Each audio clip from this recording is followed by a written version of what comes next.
주의 이름으로 축복합니다. 천국 갑시다. 천국에서 만납시다. 부모가 자녀들을 향한 간절한 소망이 뭐라고 여러분들 느끼세요? 여러분 자녀들을 위해서 뭐라고 기도하세요? 우리 아들이, 우리 딸이, 또 사이, 며느리, 손자들이 어떻게 살았으면 좋겠습니까? 돈 많이 벌었으면 좋겠어요? 건강했으면 좋겠습니까? 출세해서 높은 자리에 앉아있으면 좋겠습니까? 아주 멋진 자가용을 몰고 다녔으면 좋겠습니까? 소원이 뭐예요? 그럼 한 가지. 하나님이 교회를 세우시고 성도들을 모아 놓으시고 그 성도들을 향한 하나님의 간절한 소원, 소망이 뭐라고 여러분 생각하세요? 왜 여러분을 교회 안에 불러줬어요? 왜 예배하라고 그렇게 말씀하고 있어요? 그 이유가 뭐 때문이에요? 행복하라고. 하나님이 오늘 또 우리를 바라보면서 야, 주목사야, 성도들아, 제발 행복하게 좀 살아라. 세상의 행복을 말한 게 아니고 하나님은 성경 안에서 이미 내 마음의 간절한 소원은 성도들이 행복하게 좀 살았으면 좋겠다. 옆에 분에게 행복하게 삽시다. 행복하십니까? 그 앞에 신명기 10장 13절 보면 내가 오늘날 네 행복을 위하여. 성경에 써졌어요? 안 써졌어요? 그래서 성경 안에만 행복이 있지 밖에 행복이 있는 게 아니에요. 교회 안에 행복이 있고 믿음 안에 행복이 있고 오늘 이 예배 안에 행복이 있는 거예요. 여기서 있는 목사가 여러분들 일주일 내내 살고 다시 모였을 때 우리는 하나님의 은혜로 이런 일이 있어서 이렇게 승리하다가 이렇게 좋은 맛을 보며 이렇게 행복하게 살았습니다 라고 하는 소리를 듣고 싶겠어요? 아니면 이것도 안 되고 저것도 안 되고 이래서 맞고 저래서 터지고 이래서 피나고 저래서 뼈가 부러지고 고통과 불행의 연속이었습니다라고 하는 소리를 듣고 싶겠어요? 목사는 무엇 때문에 설교하겠어요? 왜 이 말씀을 여러분들에게 읽어드리고 강론하고 선포해야 되겠어요? 목적은 하나예요. 하나님의 소원과 목회자의 소원은 하나예요. 그 말은 곧 여러분들의 얼굴을 보고 여러분들의 모습을 보면서 행복해라. 제발 이 말씀을 붙잡고 행복했으면 좋겠다. 그럼 어떻게 하면 행복합니까? 신명기 11장 1절에 오면 시작. 그런즉 내 하나님 여호와를 사랑하여 그 직임과 법도와 규례와 명령을 항상 지키라. 아멘. 10장에서 행복을 위해서 써놓고 11장에 와서 그런즉 그랬어요. 그렇다고 하면 그럼 어떻게 하면 됩니까? 네 하나님 여호와를 사랑하고 여러분에게 주어진 직임과 법도와 규례와 명령을 항상 지켜야 되겠다라고 그렇게 가르쳐주고 있어요. 신명기 28장 1절의 말씀에도 보면 내가 너에게 가르치는 이 모든 명령, 이 말씀을 삼가 듣고 지켜 행하면 세 가지예요. 들어야 되고 지켜야 되고 행하면 내가 너희를 모든 민족 위에 뛰어나게 만들어 주겠다. 별로 감흥이 안 와요. 그래서 4절에 뭐라 했냐면 내 집 안에 있는 것, 내 우양의 새끼, 네 손으로 하는 모든 것, 하다못해 짐승의 새끼의 새끼까지라도 복을 받을 것이며, 우리 자식들만 복 받는 게 아니고 여러분의 사업도 복을 받고, 직장도 복을 받고, 일터도 복을 받고, 떡반죽 그릇도 복을 받고, 숟가락 밥그릇도 복을 받고, 숟가락 젓가락도 복을 받고. 이것도 아멘 못하는, 참 정신이 좀 이상한 사람들만 앉아있는 거 봐. 복 받고 잘 되라는데. 세상에 어떤 종교가, 어떤 가르침이 여러분에게 들어가도 복을 받고 나가도 복을 받고 일어서도 복을 받고 앉아도 복을 받고, 그런 가르침이 어디 있어요. 그런데 하나님은 오늘 그렇게 말씀하고 있어요. 그렇게 하면 내가 복을 내리겠다. 바꾸어 말하면 상천하지에 우리에게 복을 주시는 분은 유일한 하나님 한 분밖에 없다고 말이에요. 깨달아졌어요? 자, 그런 하나님 우리에게 오늘 말씀을 통해서 세 가지의 중요한 대목을 이렇게 정해주면서 이 부분을 잘 감당하면 오늘 말씀해 주신 대로 반드시 복을 받는 귀한 삶이 되게 하겠다라고 약속했어요. 그럼 첫째는 뭘까? 18절.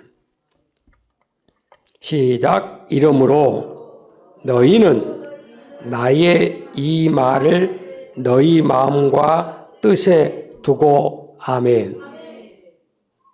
첫 번째, 잠언 3장 3절에 이 말씀을 여러분의 마음에 새기는 거예요. 유아실로 데려가요. 말씀을 어디다 새기라고요? 여러분 마음에. 말씀의 첫 번째 원칙은 우리가 이 말씀을 읽든지 듣든지 배우든지 어쨌든지 간에 그 말씀의 첫 번째 요지는 마음에 두는 거야.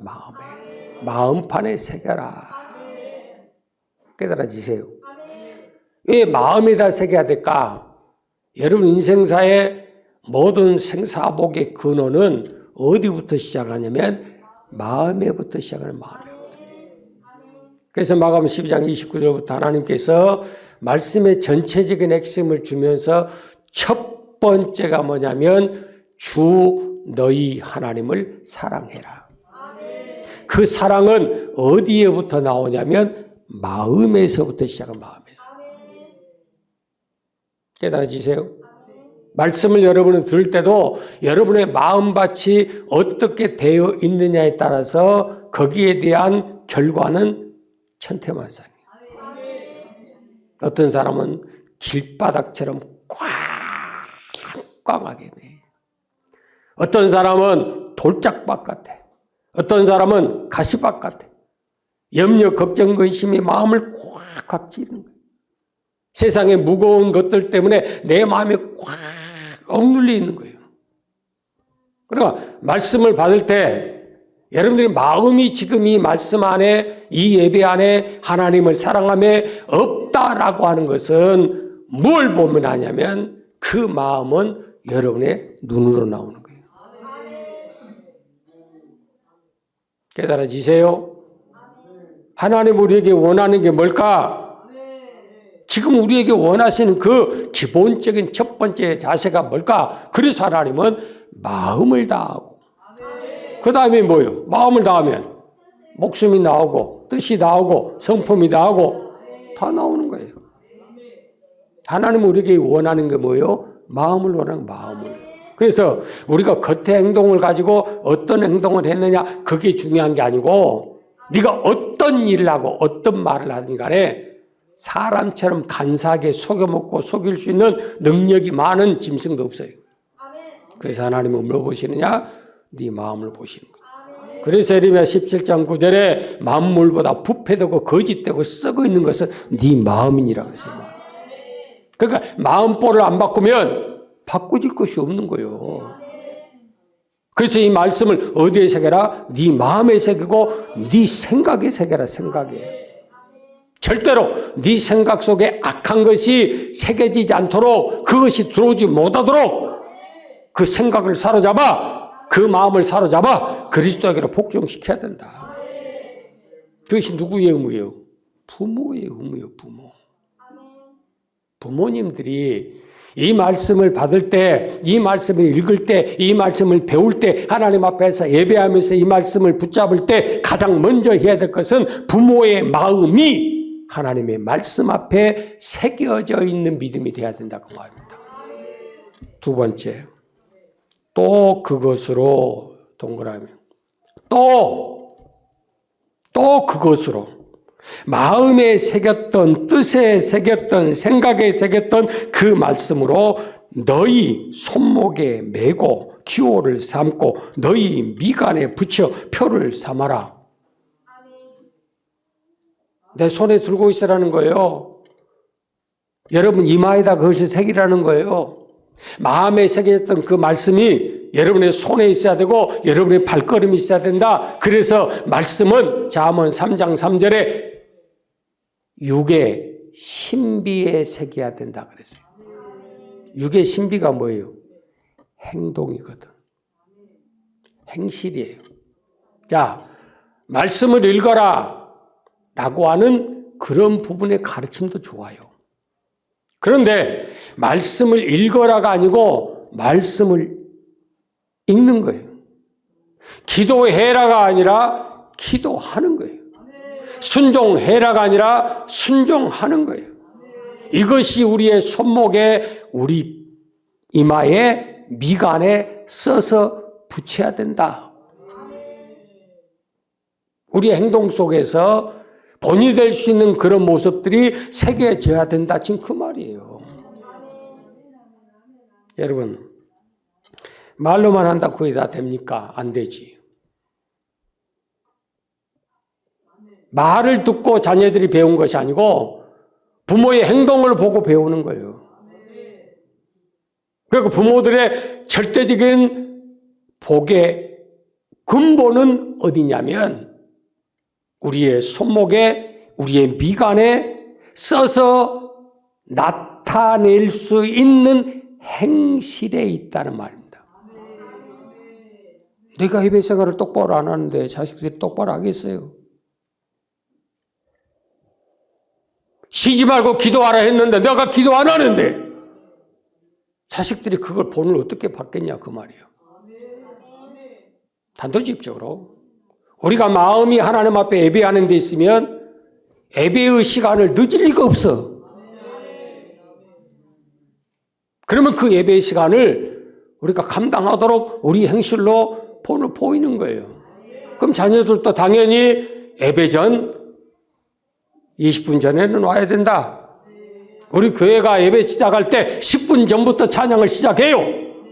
그럼 왜 그럴까? 세상에 묻어있는 것들을 털어내고 하나님 말씀 받을 수 있는 착하고 좋은 땅으로 준비해야 된다 그 말이에요. 준비해. 그 본을 보여야 자식들도 그대로 따라올 거 아니에요.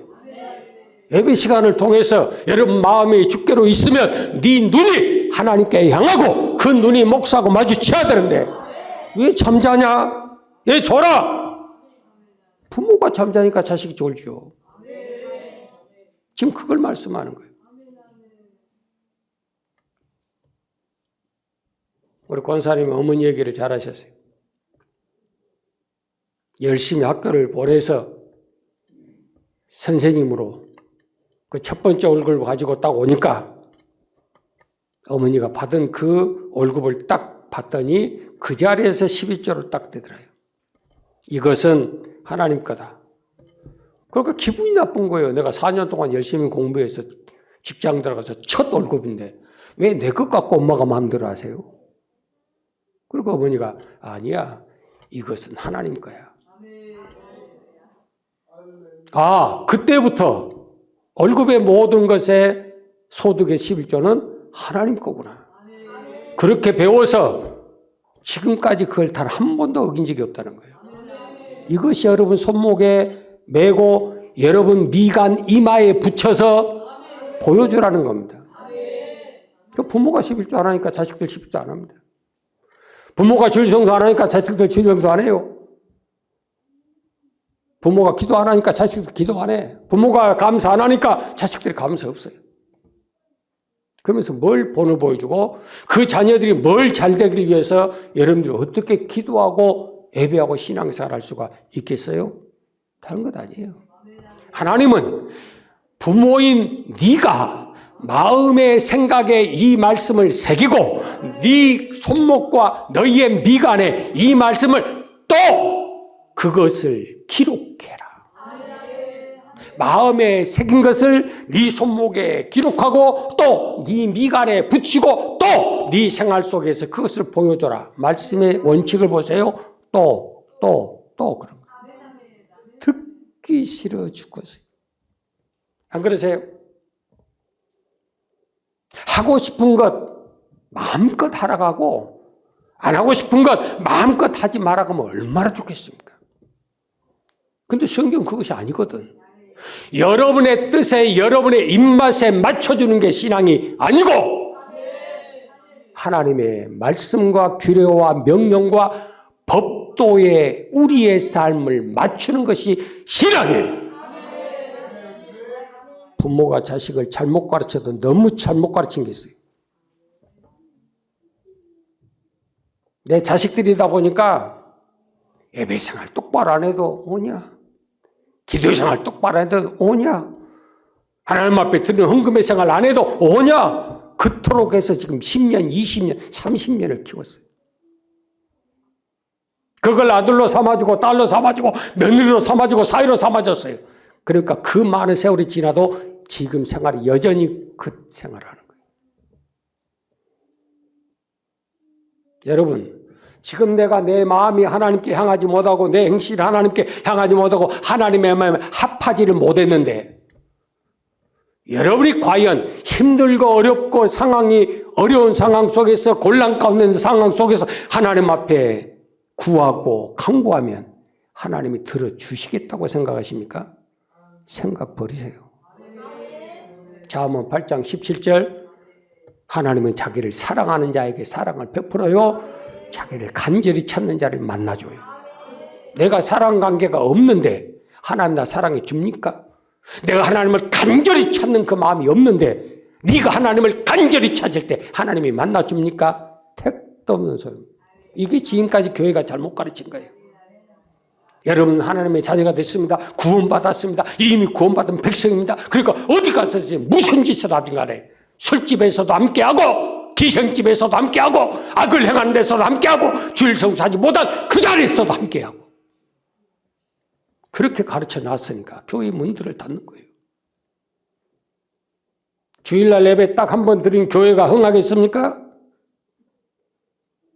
모든 예배를 다 폐해버리고 주일날 낮에 한 번만 딱 드린 예배가 과연 여러분 영혼을 살리겠습니까? 여러분 자손들을 책임져 주겠습니까? 코로나 시절에 그 힘들고 어려운 상황 속에서 국가에서 8명 모여라 하면 우리는 8명 모였어요. 시간마다 쪼개가지고 9시부터 시간을 쪼개가지고 모든 성도를 한 명도 예외 없이 다 참석할 수 있도록 시간을 정하고 정해서 지금까지 예배 감당해 왔어요. 여러분 그래도 우리가 살뚱말뚱이고 이렇게 살아도 악한 권세와 싸워서 이긴다는 보장도 없어요.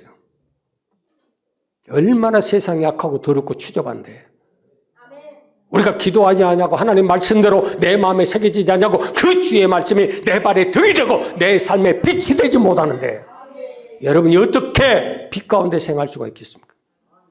오늘 설교는 똑바로 들으세요.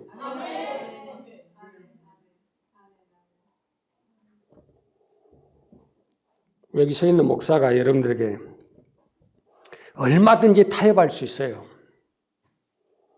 다른 교회도 그럽시다. 우리도 그렇게 합시다.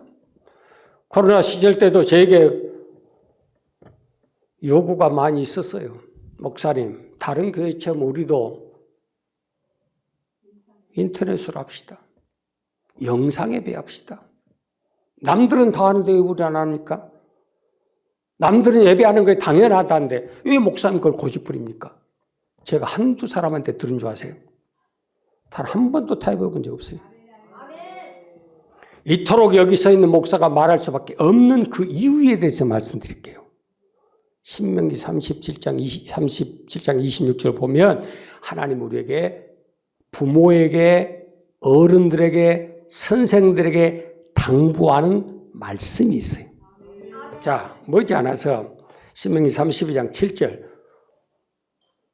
여러분 아들이 여러분 딸이 여러분 손자가 여러분 손녀가 여러분 사위가 여러분 며느리가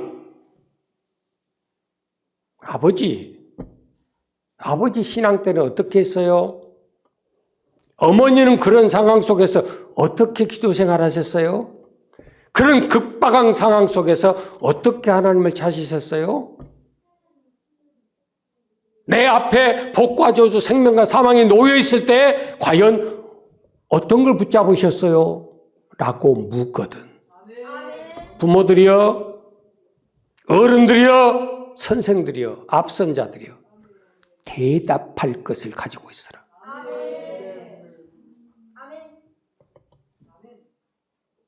그게 무슨 뜻이에요?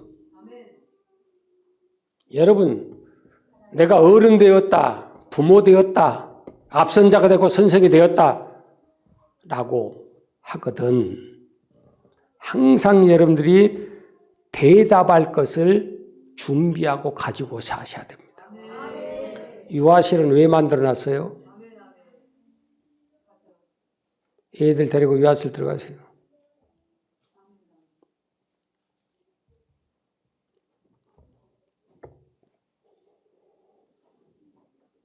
방금 뭐 있어요?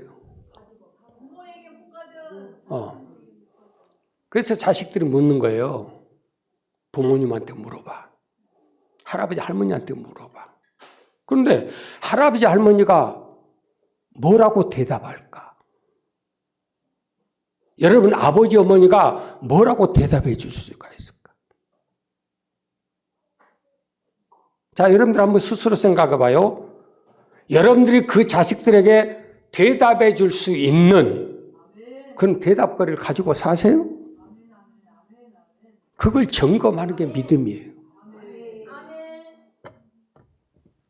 아빠, 응? 아빠 군대 갈 때 술, 담배 했어, 안 했어?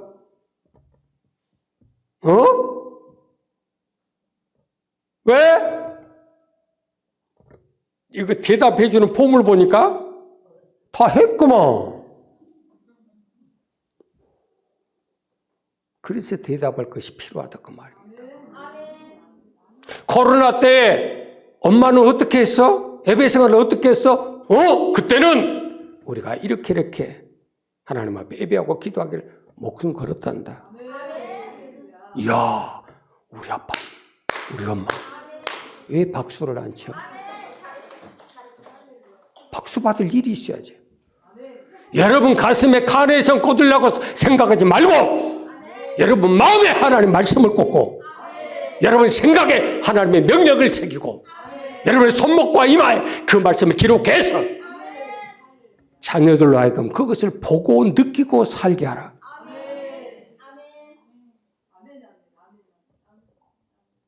넷째를 배 안에 들이고 개척을 시작을 했어요.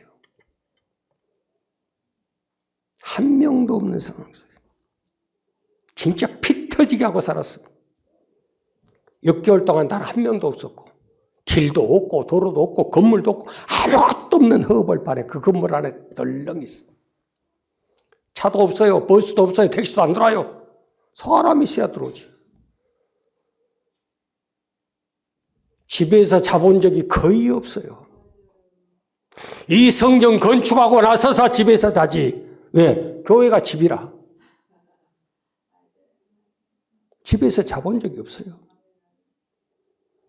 애들 그 조그만 거 빡빡빡 기어다니고 피투성이들 울고불고 야다닐 때 품 안에 껴안고 허리도 좀 올려가면서 도닥지에다 줄을 끄 묶어가지고 허리에다 묶고 너야 마음대로 돌아다니는데 말든지 그리고 하나님 앞에 1시간 2시간씩 기도했어요. 지금까지.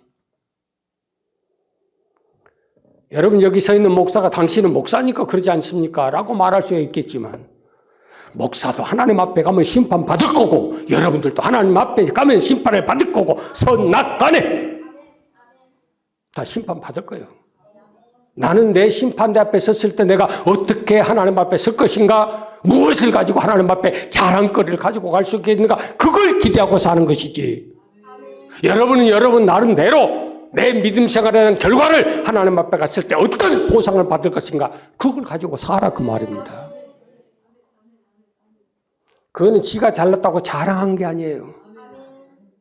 오늘 신명기 32장 7절에 말씀하는 것처럼 우리들 삶의 모든 신앙생활의 그 흐름에 대해서 사랑하는 자녀들 앞에 디딤돌을 놔주는 역할을 해야 된다 그 말입니다. 돈을 받을 것이 있어야 될 거 아니에요. 따라가고 싶은 그 모습이 있어야 될 것 아니에요.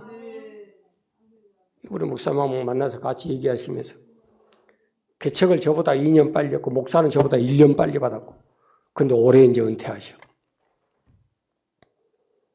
자기 교회를 보면서 이제 이 교회는 여기가 우리의 뭐가 묻어 있고 여기서 무슨 우리 추억에 걸려 있고 우리 조 목사가 하니까 막 수없이 얘기하더래요.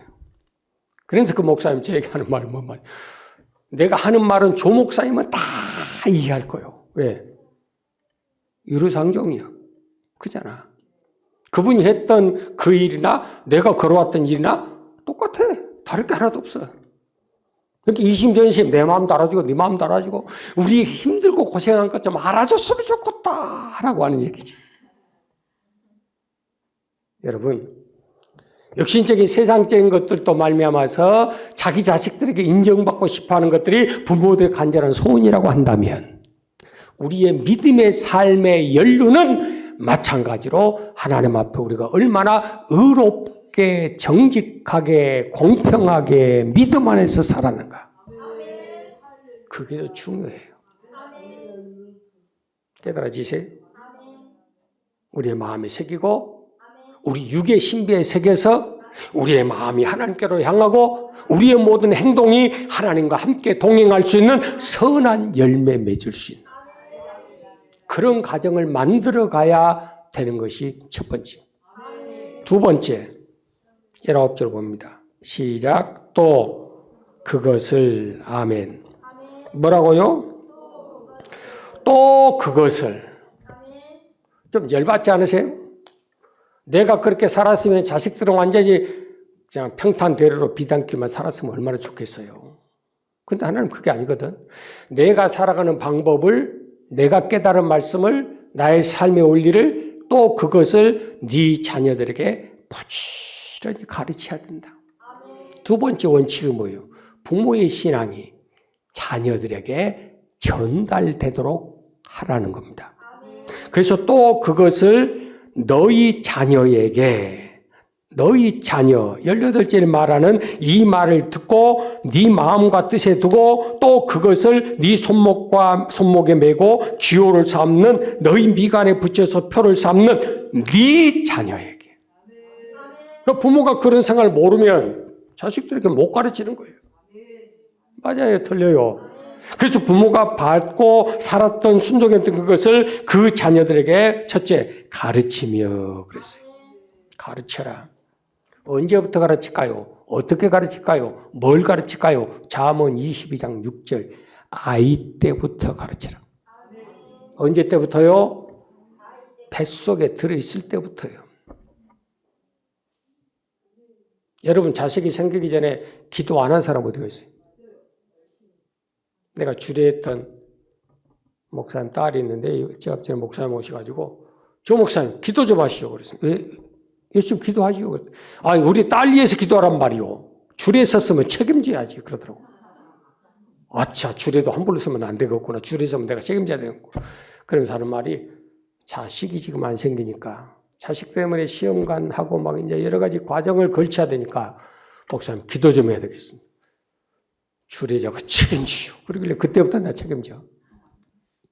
새벽마다 개 이름을 부르고 그 두뇌에게 하나님 경외함을 가르쳐 알게 하여 주시고 그의 태문을 여사 자손의 사손을 보게 하여 주옵소서. 시편 128편 말씀은 개에게 전해줬고 그걸 가지고 나도 기도하고 지도 기도해. 그 장차 다음은 하나님이 알아서 하시겠죠. 우리가 그 길을 들었으면 하나님이 책임져 주는 거지 어쩌겠어요. 그럼 그 자녀가 생기기 위해서 하나님 앞에 기도해. 그 뱃속에 들어왔다고 해서 여러분 다 끝납니까? 또 이제 애지중지하고 좋은 생각하고 좋은 거 보고 좋은 거 먹고 왜 대답도 없어? 그렇게 안 났어요? 막 무대뽀로 살고 우리 나게이사 뭐 좋은 얘기하더만 은솔이 가졌을 때는 얼마나 조심했는가. 보는 것 먹는 것 마시는 것 얼마나 좋은 것만 하다가 두 번째 은우 생긴 게 마음대로 먹어봐라. 그 성격이 두 개가 조금 달라. 은솔이하고 나하고 좀 달라. 옛날에 우리 성도 한 분이 성도했던 분이 그 얘기 있잖아요. 목사님. 이 교회 오기 전에 아이들 성품하고 교회에 와서 낳은 아이들의 성품은 하늘과 땅 차이입니다. 고백 들었어요? 안 들었어요? 다 그런 거예요. 믿음의 근본을 가지고 어떤 씨를 뿌리느냐에 따라서 열매는 나오는 거예요. 그러니까 자식들 위해서 뭐 하라는 거예요? 눈물로 씨 뿌리라 그 소리지. 열심히 씨를 뿌리라. 언제부터? 마땅히 행할 길을 아이 때부터, 뱃속에서부터. 우린 자랑을 해. 지 엄마가 애들을 가지고 있을 때 잉태해서 10달 동안 나는 기간 동안 다 성경 한 권씩 다 읽어줬어요. 창세기 1장 1절부터 계시록 22장 20절까지 시간 나든지 말든지 때를 넣든지 뭐든지 읽어줬어요. 지들은 스스로 잘나서 잘 태어난 줄 알지. 여러분 부모의 투자와 노력 없이 된 게 뭐 있어요? 안 그래요? 그래서 오늘 말씀 19절에 말합니다. 네 자녀에게 가르쳐라. 언제? 집에 앉았을 때든지 길에 행할 때든지 누웠을 때든지 일어날 때든지. 이 말은 신명기 6장 6절 이하에 이미 여기 기록해놓은 말씀이에요. 집에서 하는 행동, 길에서 하는 행동, 누울 때 행동, 일어날 때 행동, 집안에서는 어떤 행동을 해야 될 것인가? 부모와 형제, 자녀들에게는 어떻게 살아야 될 것인가? 밖에 나가서 길을 향할 때 세상 사람과 믿지 않는 사람과 교회 안에서의 성도들과의 생활은 어떤 관계를 맺고 살아야 될 것인가? 아주 조목조목 뭐하라? 강론하라 그랬어요. 강론이 뭐예요? 설교예요. 교회에 오면 목사가 여러분들에게 설교를 해드려 성경 말씀을 조목조목 풀어드리잖아요. 그래서 이 성경은 여기도 있고 여기도 있어서 하나다 이렇게 가르쳐줘. 마찬가지로 여러분들도 집에서 자녀들에게 조목조목 가르치고 강론해라. 갈 길을 정확하게 제시하고 거기에 갈 수 있는 길을 만들어줘라고 말합니다. 그러니까 갈 길도 모르는데 목적이 없는데 왜 세상에 모든 교육은 극영 수밖에 없는 거예요. 어쨌든 수능 잘 쳐서 좋은 학교 가고 좋은 학교 가서 좋은 사람 만나가지고 출세해서 대기업에 들어가서 떵떵거리고 살라고. 그것이 인생의 성공으로 보는 거예요. 여러분 그런다고 그게 다 인생의 성공이라고 우리가 어떻게 얘기를 해요? 진짜 인생의 행복의 성공은 신앙의 교육밖에 없어요. 신앙의 교육과 훈련, 주님이 만나서 가르치고 강론하고 세워준 그 덕분에 나도 여기까지 오는 것이고 여러분들도 여기 자리에 앉아 있는 거예요. 강론하는 거예요. 강론. 멋있는 성경 구절 하나 소개해 드릴게요. 신명기 31장 19절인데 이 노래를 써서 가르쳐서 그 입으로 부르게 해라. 누구한테? 네 자식들한테. 봐봐요. 모세가 출애굽을 하고 난 다음 모든 백성들과 함께 노래를 부르잖아요. 미리암이 모든 여자들 다 동원해서 소고치고 장구치고 북치고 댄스를 하면서 노래를 부르잖아요. 그게 뭐지요? 오늘 말씀에 맞는 소리예요. 애굽 땅 종되었던 곳에서 하나님의 약속의 땅으로 옮길 때에 홍해를 갈라버리신 하나님, 우리가 여호와를 경외함으로 악의 강을 갈라버리게 하신 그 하나님에 대하여 노래하라. 그래서 여러분들이 예배 전에 10여 분, 20분을 찬양하는 것은 그냥 시간 때우기 위해서 한 것이 아니에요. 알았어요? 요즘은 현대판이라 현대 노래를 너무 많이 불러서 못 따라가서 그러지. 저희들은 구닥다리 신앙이라 옛날 노래를 좋아. 이것이 나의 간증이요, 이것이 나의 찬송일세. 나 사는 동안 끊임없이 구주를 찬송하리로다.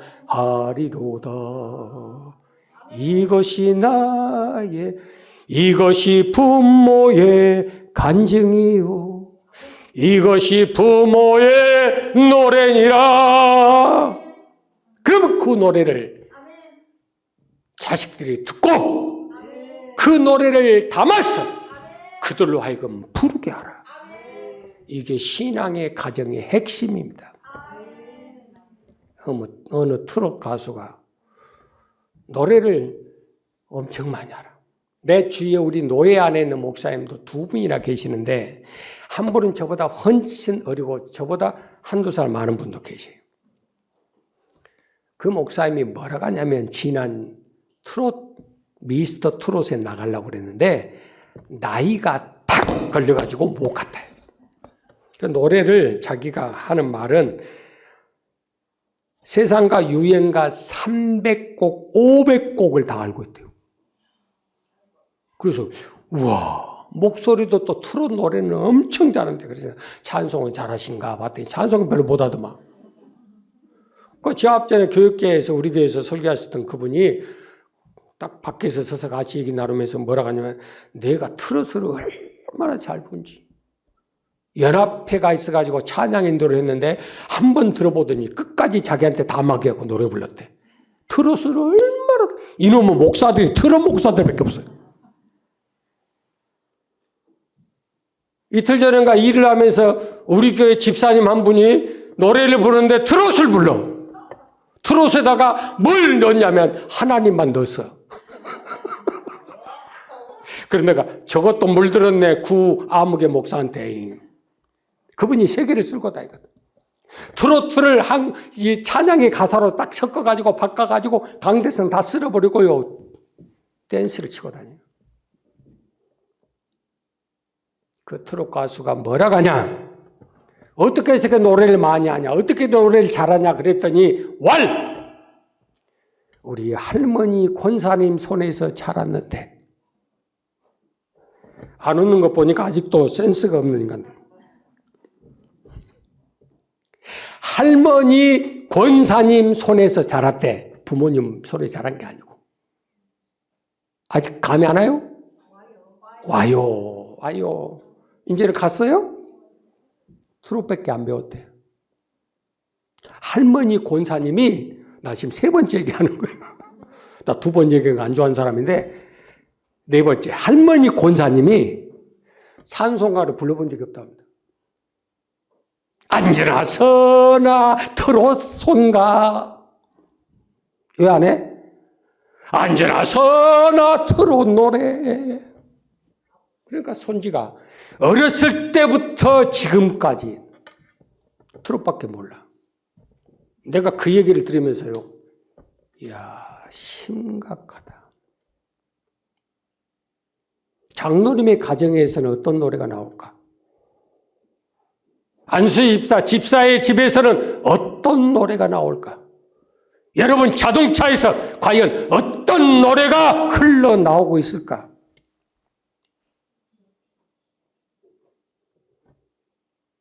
내가 의사 박문수가 되고 싶어요. 느닷없이 가가지고 한 번씩 틀어보고 싶어. 뭔 노래를 듣고 다니는가? 부모의 사명은 자녀들에게 가르치라는 거요, 말씀만 가르치라는 것이 아니고, 네 조상, 네 자녀들이 너에게 묻거든 네 속에 경험했던 그런 일을 고백할 뿐만 아니라 너의 삶의 신앙의 간증을 노래로 써서 그들에게 가르치고 그들을 하여금 불러서 나 하나님 여호와를 알게 하라. 찬송밖에 없는. 하나님께서 우리에게 주신 그 아름다운 은사, 재능, 능력 가지고 하나님 앞에 찬양하는 피아노를 치고 키보드를 치고 베이스를 뜨고 일렉을 친다면 그것보다 아름다운 거 없어요. 하루하루 먹고 살기 위해서 그 카바레 술집 가가지고 그 좋은 재능을 술 먹고 취하고 죄 짓는 데 도와주고 월급 받는 그 사람보다는 하나님의 거룩하신 이름 앞에 그의 행하신 일을 기억하며 새 노래를 지어 하나님 앞에 찬양하는 그 도구가 훨씬 아름답다 그 말이에요. 깨달아지세요? 연애 봤어요? 안 해봤어요? 얼굴도 모르고 결혼했지요. 92년 전엔 그랬어요. 요즘은 최하가 1년 몇 개월 사귀어 봐야 된다며. 그럼 그 연애 시절에 편지 안 써봤어요? 다 써봤잖아. 나는 편지 쓸 시간도 없었어요. 왜? 매일 같이 보고 사니까 편지 쓸 것도 없어. 맨날 학교에서 눈만 뜨면 보는데 뭔 편지가 뭔 필요가 있겠어요. 편지를 써. 연애 편지를 써. 여러분 하나님께 향해서 여러분들이 연애 편지 써보셨어요? 한 번이라도 써보셨어요?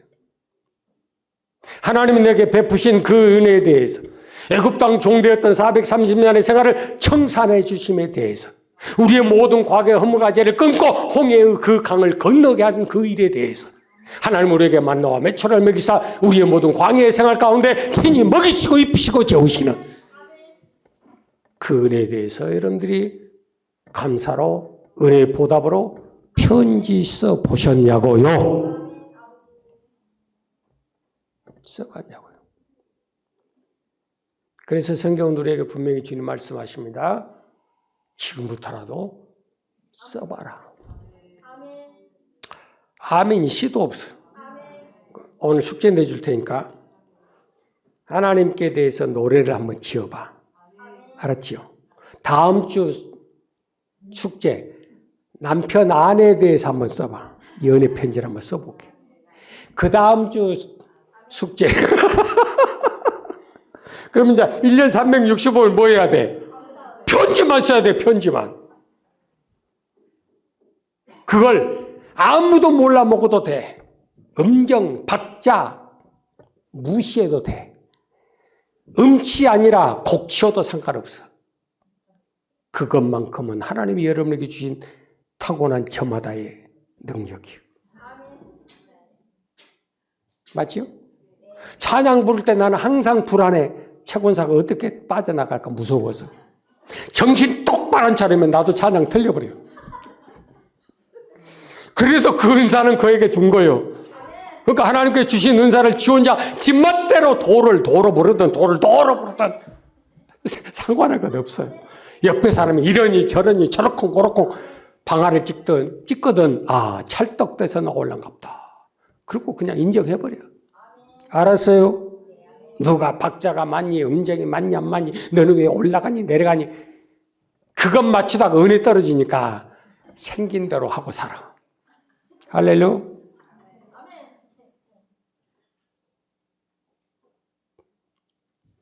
주신 은사에 대해서. 그래서 제가 204성 산소가를 참 좋아해요. 시간만 나면 부르는 거예요. 이것이 나의 간증이요. 간증거리 말아야 돼. 이것이 나의 찬송일세. 여러분만 부르는 새 노래. 하나님 앞에 입맞은 자.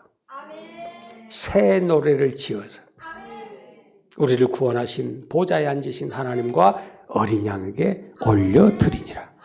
그 노래는 주신 자와 받은 자밖에 모르는 거예요. 깨달아졌어요? 그럼 나도 목소리는 조금 좋았는데 여튼 귀신 쫓다 목소리가 가버려가지고 지금까지 이렇게 살아요. 그래도 못한 건 뭐 있어? 그 피아노 반주 안 하고 나는 노래 불러. 왜? 나는 자유롭고 싶어서.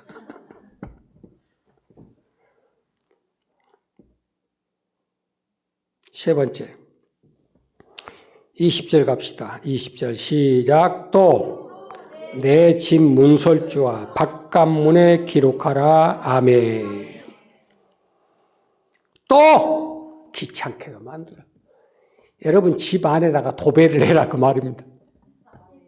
써서 붙여. 은혜 받거든 막 써가지고 또 붙여. 아셨어요?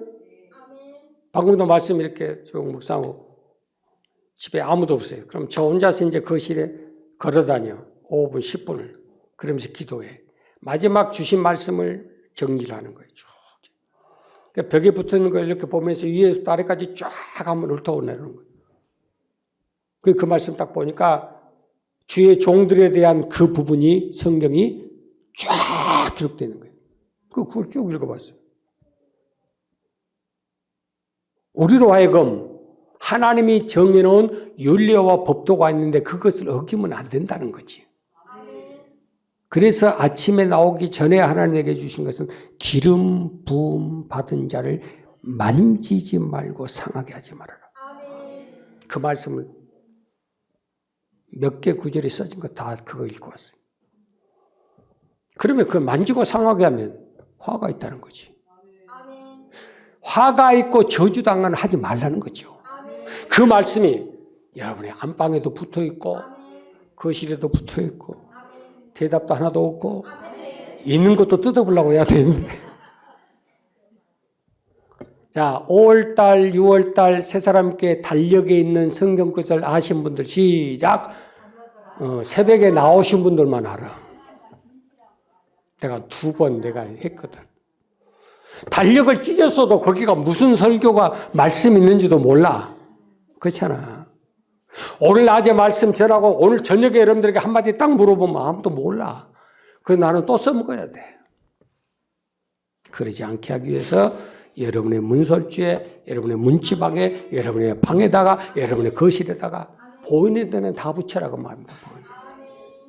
그게 무슨 소리냐면 욥기 22장 23절에 여러분의 장막에, 여러분의 집안에 불의함을 멀리 버리게 하라고 말합니다. 내 문제지요? 우리 자녀들 문제지요? 우리 가정의 문제예요. 내 안에 있는 자녀들 안에 있는 우리 집안 가문에 묻어있는 그 불의함과 악함을 멀리 버려라. 왜? 그리하면 다시 흥하리라. 아멘. 그냥 탓할 필요 없어. 부모 때문에 힘들고 살고 이어받은 그 큐가 별로 안 좋아서 당교 큐 때밖에 모르고 그래도 괜찮아. 무슨 소리인지 알겠어요? 좀 덜 받으면 어쩌고 부족하면 어째요. 좀 더 못 배우면 어째요. 이번에도 중학교 1학년들 어른들이 나왔는데 나이대가 벌써 다 70대 80대. 이제 중학교 1학년 가가지고 공부를 해. 선생님한테 막 둘이 싸운다고 해가지고 선생님이 딱 왔는데 불이 다 꺼져서 왜 불 꺼놓고 싸워? 문을 딱 여니까 서성의 은혜는 깜짝 소리를 하더라고. 그리고 케이크를 딱 갖다라고. 막 선생님 고맙다고 막 껴안고. 자기보다 한참 어린 딸 같은 존재한테 선생님이라고 그 은혜를 보답하더라고. 나는 스승의 날이 뭔지도 오늘 몰랐어요.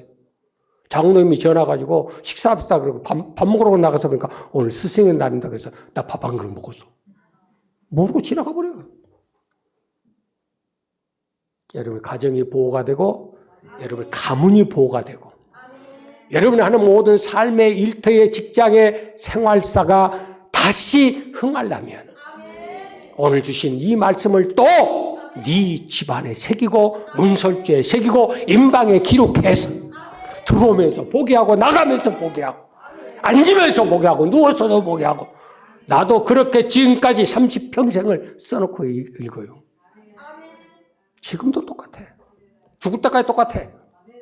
이렇게 잘해라. 그러면 결론 말씀드리죠. 21절 시작. 그리하면 여호와께서 너희 열조에게 주리라고 맹세하신 땅에서 너희의 날과 너희 자녀들의 날이 많아서 하늘이 땅을 덮는 날에 장구함 같으리라. 아멘. 아멘. 아멘.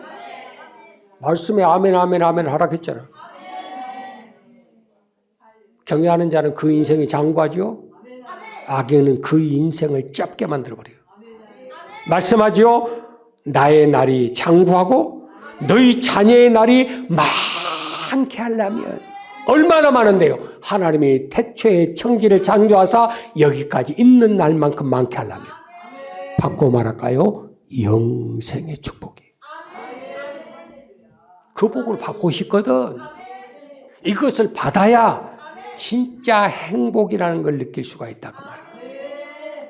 그래서 하나님 우리에게 말씀하는 거예요. 이래라 저래라 하지 마라 해라 이래야 된다 저래야 된다. 말 안 들을 때는 채찍을 들고 인생 채찍 사람 막대기를 들어서 사무엘의 7장 14절처럼 때리기도 해.